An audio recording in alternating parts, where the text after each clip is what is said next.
누가복음 12장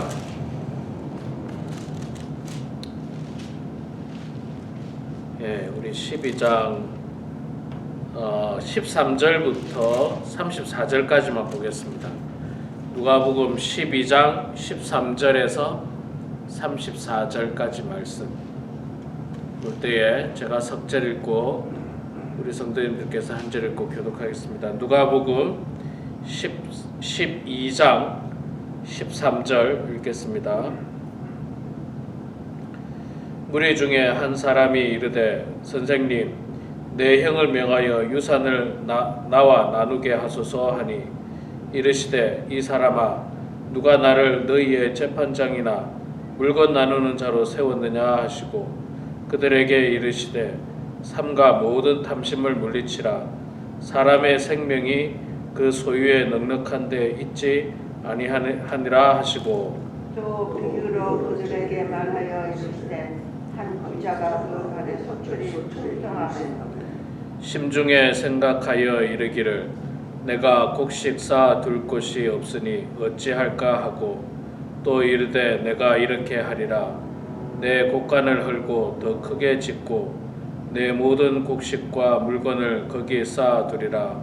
또 내가 내 영혼에게 이르되 영혼아 여러 해 쓸 물건을 많이 쌓아 두었으니 평안히 쉬고 먹고 마시고 즐거워하자 하리라 하되 하나님은 이르시되 어리석은 자여 오늘 밤에 내 영혼을 도로 찾으려니 그러면 내 준비한 것이 누구의 것이 되겠느냐 하셨으니 자기를 위하여 재물을 쌓아두고 하나님께 대하여 부유하지 못한 자가 이와 같으니라. 또 제자들에게 이르시되 그러므로 내가 너희에게 이르노니 너희 목숨을 위하여 무엇을 먹을까 몸을 위하여 무엇을 입을까 염려하지 말라. 목숨이 음식보다 중하고 몸이 의복보다 중하니라. 까마귀를 생각하라. 심지도 아니하고 거두지도 아니하며 물건도 없고 창고도 없으되 하나님이 이르시라니 너희는 새보다 얼마나 더 귀하냐. 또 너희 중에 누가 염려함으로 그 키를 한 자라도 더할 수 있느냐. 그런즉 가장 작은 일도 하지 못하면서 어찌 다른 일들을 염려하느냐. 백합화를 생각하여 보라. 실도 만들지 않고 짜지도 아니하였느니라. 그러나 내가 너희에게 말하노니 솔로몬의 모든 영광으로도 입은 것이 이 꽃 하나만큼 훌륭하지 못하였느니라. 오늘 있다가 내일 아궁이에 던져지는 줄도 하나님이 이렇게 입으시거든 하물며 너희가 뭐냐 믿음이 작은 자들아. 너희는 무엇을 먹을까 무엇을 마실까 하여 구하지 말며 근심하지도 말라. 이 모든 것은 세상 백성들이 구하는 것이라. 너희 아버지께서는 이런 것이 너희에게 있어야 할 것을 아시느니라. 다만 너희는 그의 나라를 구하라. 그리하면 이런 것들을 너희에게 더하시리라. 적은 무리여 무서워 말라. 너희 아버지께서 그 나라를 너희에게 주시기를 기뻐하시느니라. 너희 소유를 팔아 구제하여 낡아지지 아니하는 배낭을 만들라. 곧 하늘에 둔 바 다함이 없는 보물이니 거기는 도둑도 가까이 하는 일이 없고 좀도 먹는 일이 없느니라. 너희 보물이 있는 곳에는 너희 마음도 있으리라. 아멘. 오늘 또 이 새벽에 나오신 우리 사랑하는 성도님들 축복하고 환영합니다.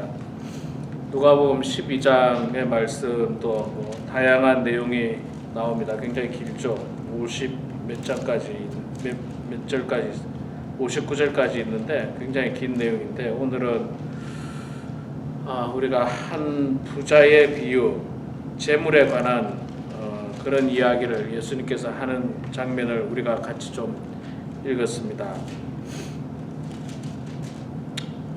여러분 우리가 이 세상을 살아나가는데 돈이 반드시 필요하죠. 돈이 없이는 세상을 살기가 쉽지 않습니다. 그래서 예수님께서 돈에 대한 이야기를 우리들에게 해주고 있는데 몇 가지 이야기하고 있습니다. 먼저 어떤 한 사람이 와서 예수님에게 말하기를 내 형에게 명해서 유산을 좀 나누게 해 주십시오.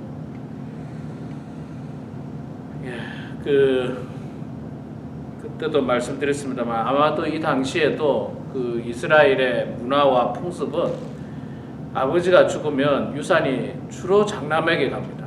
장남에게 다 가고 장남이 그 동생들을 돌봐주죠. 동생들을 돌봐주고 동생들을 나눠주기도 하고 혹은 안 나눠주면 같이 살고 돌봐주고. 그래서 뭐 우리나라도 옛날에 그렇게 했습니다. 그렇게 해서 동생들이 공부하고 시집 장가 갈 때까지 시집 장가 보내는 것까지가 장남의 몫이었어요. 장남의 몫. 그래서 유산이 주로 장남에게 이렇게 갔는데 아마 이 동생이 보니까 아버지가 돌아가셨는데 모든 유산이 형에게 가니까 좀 불공평하다 생각한 것 같아요. 불공평하다 생각하고 나한테 또 나도 아들인데 나도 자녀인데 왜 나한테는 안 줄까? 뭐 이런 어떤 생각이 들면서 법적으로 해결이 안 됐죠. 법적으로 풍습적으로는 뭐 장남에게 가는 거니까 아마 해결이 안 되니까 예수님에게 가서 좀 도움을 청했어요. 근데 여러분 뭐 예수님께서 이런 일 하시는 분은 아니잖아요. 예수님께서 뭐 돈을 나누라 뭐 이런 일을 하시는 분이 아니기 때문에 예수님께서 그런 지적을 하십니다. 내가 너희들의 재판장이냐, 돈을 나누는 사람이냐, 그러면서 하시는 말씀이 네 마음에 탐심을 버리라, 욕심을 버리라. 네 마음의 욕심을 버리라. 그 당시에는 장남에게 주어지고 또 그 장남을 통해서 도움을 받고 함께 살아가는 게 이제 그 당시 풍습이었어요. 근데 욕심이 생긴 동생이 자기 몫을 챙기고 싶었던 거예요.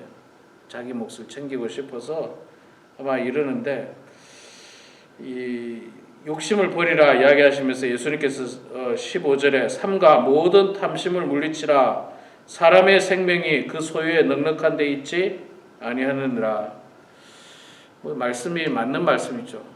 사람의 생명이 그 소유에 넉넉함에 있지 않다. 우리가 다 알다시피 부자도 때가 되면 가죠. 때가 되면 또 이 땅을 떠나게 되고 죽습니다. 가난한 사람도 때가 되면 가고요.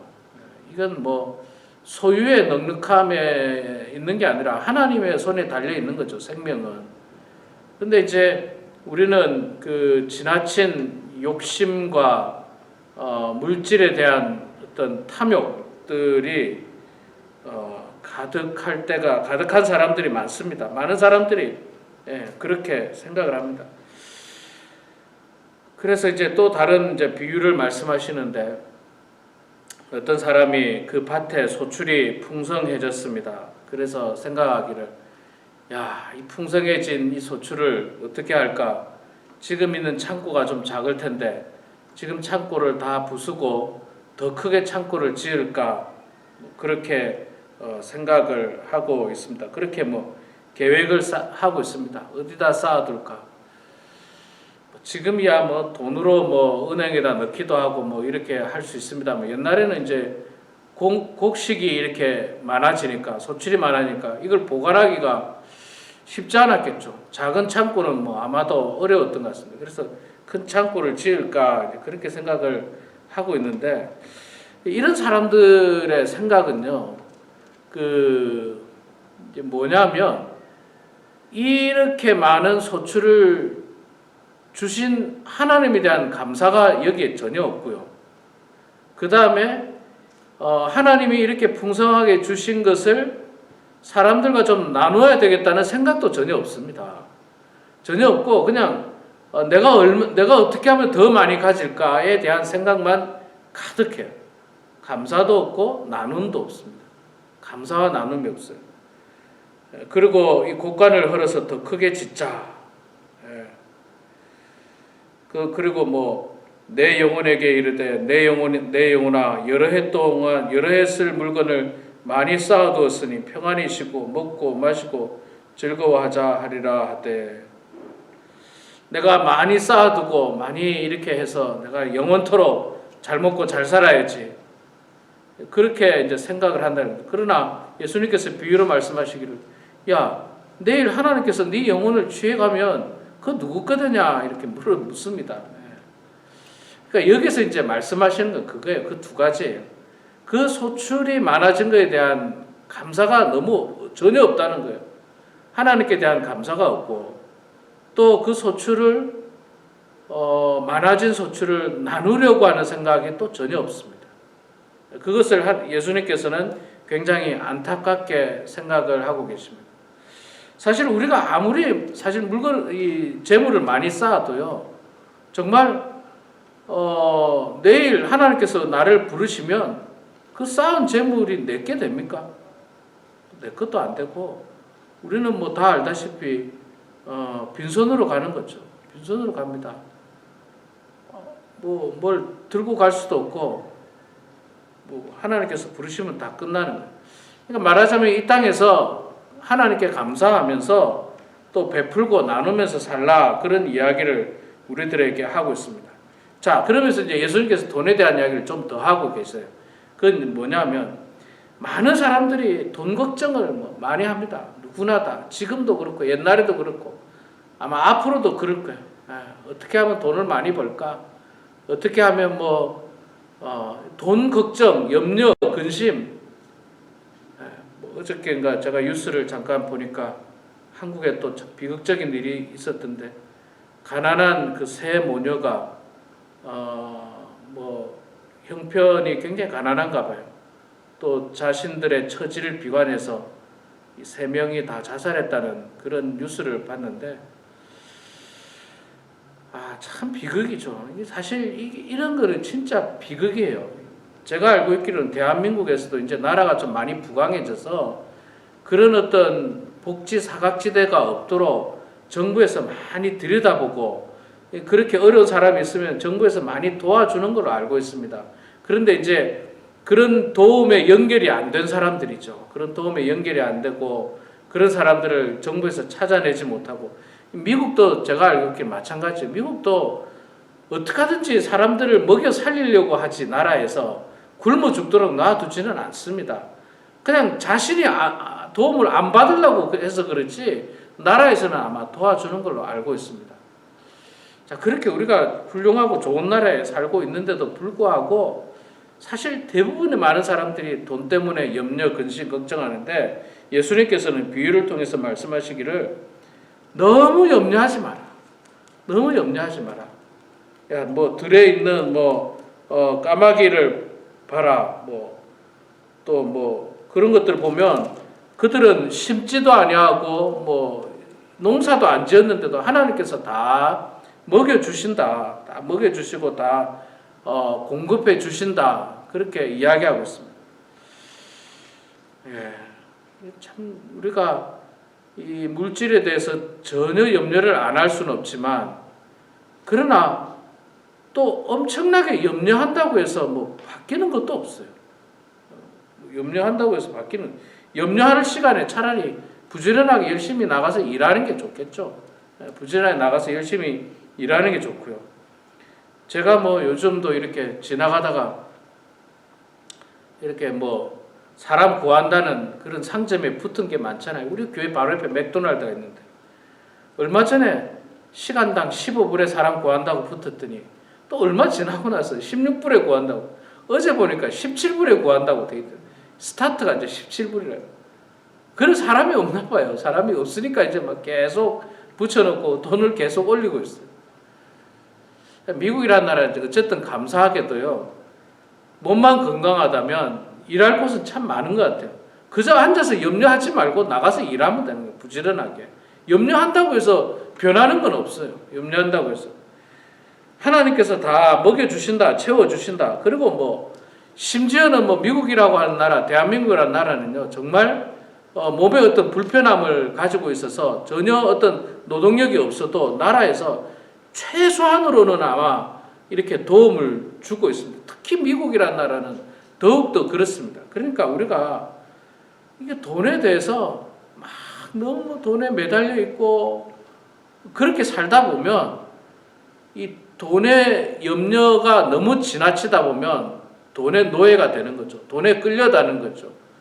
그러다가 돈 때문에 범죄를 저지르고 남의 것을 훔치고 빼앗고 또 살인까지 일어나고 이런 일들이 결국 다 돈 때문에 일어나는데 아유 정말 생각해 보면 저도 미국 올 때 정말 작은 돈을 들고 왔었고 짐도 그냥 그 비행기에 가지고 올 수 있는 보따리 들고 왔는데 지금 20년이 지난 지금 너무너무 많은 짐을 가지고 있어요. 너무너무 많은 짐. 뭐 너무너무 많은 짐. 미국이란 나라는 정말 너무 풍요로워요. 뭐 마켓에 가면 먹을 것이 산더미로 있고 백화점에 가면 옷이 그냥 천지를 백화점 갈 필요도 없어요. 예, 뭐 백화점 갈 필요도 없고 뭐 저렴한데 드리프트 샵이나 이런 데 가도 뭐 얼마든지 옷이 그러니까 예수님께서는 그런 이야기를 우리들에게 해주고 있는 겁니다. 너희들이 지나치게 먹을 것 가지고 돈을 가지고 그거 가지고 너무 염려하지 말고 오히려 그의 나라와 그의 의를 구하라. 그러면 하나님께서 모든 것들을 필요한 것들을 다 채워주시고 공급해 주신다라고 말씀을 하고 있습니다. 우리 사랑하는 성도 여러분, 하나님은요 당신의 백성을 이 땅에서 그냥 굶어 죽도록 놔두지 않습니다. 그리고 뭐 우리가 살고 있는 이 땅이 또 그런 나라도 아니고요. 그래서 우리가 너무 지나치게 물질에 욕심 부리지 말고 또 물질에 지나치게 염려, 근심 가운데 살지 말고 그것보다도 조금 더 넓게 크게 생각하면서 하나님 나라를 구하고 또 그의 의를 구하면서 정말 우리가 무엇을 해야 되는지 그 모든 것들을 할 때 하나님께서 다 채워주신다는 말씀을 믿고 오늘도 정말 성실하게 주의 일들을 감당하는 그런 우리 모두가 되길 주의 이름으로 축원합니다. 기도하겠습니다. 사랑의 하나님 고맙습니다. 오늘도 저희들에게 건강을 주시고 믿음 주셔서 이렇게 주님 전에 나오게 하시니 감사합니다. 하나님 아버지 참으로 여전히 무더운 날씨를 저희들이 경험하고 있는데 이 무더운 날씨 가운데 우리 사랑하는 모든 성도들 건강 잃지 않도록 주님 도와주시옵소서. 하나님께서 저희들을 지금까지 지켜주시고 보호해 주셨으며 또 날마다 일용할 양식으로 먹여주셨고 단 한 번도 하나님 저희들에게 배고픔이나 또 정말 극한의 고통 가운데 빠지지 않도록 도와주시고 하나님께서 함께 해주신 은혜를 생각하면서 저희들이 감사합니다. 늘 감사하는 인생들 되게 하시고 늘 하나님께 영광 올려드리는 인생들 되게 하시고 우리에게 소출이 많아졌을 때 나눌 수 있는 은혜도 하나님 저희들에게 허락하여 주시옵소서. 물질로 말미암아서 지나친 염려와 근심으로 물질의 노예가 되지 않도록 도와주시고 하나님이 주신 물질을 감사함으로 누리고 살 수 있도록 도와주시고 또 나누며 살 수 있도록 하나님 아버지 도와주시옵소서. 아버지 하나님 우리 사랑하는 모든 성도들 참으로 하나님께서 언제 저희들을 부르실지 알 수 없으나 이 땅에 살 동안 물질의 노예로 사는 것이 아니라 하나님 나라를 위하여 주의 몸된 교회를 위하여 하나님의 의를 위하여 살아가는 백성들 다 되게 해주시고 그것을 위하여 헌신하는 주의 성도들 되게 하여 주시옵소서. 육신의 건강이 좋지 않은 성도들에게 하나님 건강을 허락하여 주시고 주님께서 함께 해주셔서 모든 병마를 이겨내고 기쁨으로 다시 함께 예배드리는 그날이 올 수 있도록 도와주시고 아버지 하나님 전염병에 대한 두려움 가운데 쌓여있지 않도록 도와주시고 하나님을 의지하고 하나님 바라보면서 온전히 신앙생활하고 믿음생활하는 성도들 되게 하여 주시옵소서. 아버지 하나님 오늘도 겸손한 마음으로 주님 앞에 나와서 기도하는 우리 사랑하는 장로님들 권사님들 하나님께서 축복하여 주시고 우리의 기도를 들어주시고 응답해 주셔서 하나님의 뜻 가운데 모든 일들이 이루어지게 하시며 기도로 승리하게 하여 주시고 기도로 담대히 나가는 백성들 다 되게 하여 주시옵소서. 감사드리며 살아계신 예수님의 이름으로 기도드리옵나이다. 아멘.